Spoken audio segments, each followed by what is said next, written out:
She almost didn't open the window that morning. It was Sunday, the 4th of July weekend, the kind of morning where most people in Kansas City were sleeping in, recovering from the night before, letting the heat settle before they decided to do anything at all. But something made her stop. From somewhere outside, past the fence, past the old property line she had never paid much attention to, there was a sound, a whimper, faint, like something trying very hard to be heard without the strength left to be loud. She almost told herself it was the wind. She almost walked back to the kitchen. She almost let the morning continue the way it was going. She didn't. That one decision, that moment of choosing to listen instead of moving on, is the reason a 66-pound pit bull named Brisket is alive today. If you've never heard his name before, that's about to change, because Brisket's story is one of the most remarkable rescue stories of this year. And it started with someone who didn't set out to save anything. She just heard a sound, and she made a phone call. If that kind of story is what you come here for, hit subscribe right now. New rescue stories go up every Monday, Wednesday, and Friday, and we are not slowing down. Let's back up a few hours. The night of July 4th in Kansas City had been loud. Fireworks were going off in every direction, the kind of overlapping, relentless explosions that light up the whole sky and make the ground shake in waves. For most people, it was a celebration. For the dogs of Kansas City, it was something closer to a nightmare. Animal shelters in the area see it every year. The 4th of July weekend is one of the highest intake periods for stray animals in the entire calendar. Dogs bolt, dogs dig under fences, dogs run until they don't recognize where they are anymore. Fight or flight takes over, and in those moments instinct doesn't care about traffic or fences or, as it turned out, abandoned wells. Nobody knows exactly when it happened. Somewhere in the chaos of that night, a brindle and white pit bull mix, about 4 or 5 years old, city officials would later estimate, went running. He had no tags on his collar that could identify him. He had been roaming that Kansas City neighborhood for about a year, according to locals who had seen him around. He was a stray who had figured out how to survive, how to find food, how to navigate a city that had never really made a place for him. But fireworks were something he had never learned to outrun. In the dark, panicked, moving fast, he ran straight into a 15-foot well on private property. Just like that, the ground disappeared beneath him. He fell, he hit water, and 15 feet below the surface of a Kansas City backyard, in 4 feet of water mixed with sewage and oil, Brisket started swimming. We don't know how long he was down there. The night passed, the fireworks faded, the neighborhood got quiet. He kept swimming. Sunday morning arrived the way summer mornings do in Kansas City. Heavy and slow and already warm. The neighbor whose yard backed up near that abandoned well was inside when she heard it. A whimper, coming from somewhere she couldn't quite place. She went to investigate, and when she looked down into that well, she found him, exhausted, barely treading water, looking up at her with the kind of expression that firefighter Towan Smith would later describe in perfect detail. He just had a look on his face like, "Please help." She called emergency services immediately. Within minutes, the Kansas City, Kansas Fire Department was on scene. Police arrived. Animal services came. What had started as a quiet Sunday morning for one neighbor had turned into a full rescue operation because she had made a single phone call. And then, Towan Smith got into a wetsuit.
That is rescue at its most honest. No training program, no organized effort, no years of planning. Just a woman who stopped what she was doing because something on the other side of a fence needed her. Subscribe right now if this is your kind of story. Hit the bell so you catch every upload. We post every Monday, Wednesday, and Friday. And every single video is about a moment exactly like this one, when an ordinary person makes an extraordinary choice. As of this week, Brisket is expected to be available for adoption in the coming weeks. He's 4 or 5 years old. He is a pit bull mix. He is brindle and white. He spent a year surviving on his own, and then he spent one very long night proving that some animals are simply too stubborn and too determined to give up. He is going to make someone an incredible dog.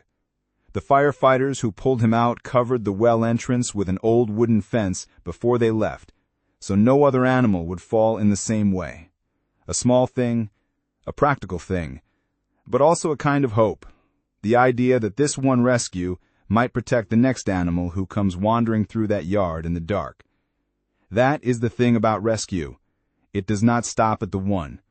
It keeps moving forward. It covers the well. It makes the next call. It listens for the next whimper. Brisket is safe. He is sleeping on lavender blankets. He is going to find a home. And it all started because one person, on a quiet Sunday morning, chose not to walk back to the kitchen. If his story moved you, please share it. Tell someone about Brisket, because these stories only travel as far as the people who carry them. Subscribe to Last Chance Rescue. Like this video, share it with someone who needs a reminder that one ordinary moment can change everything. And we will see you Monday.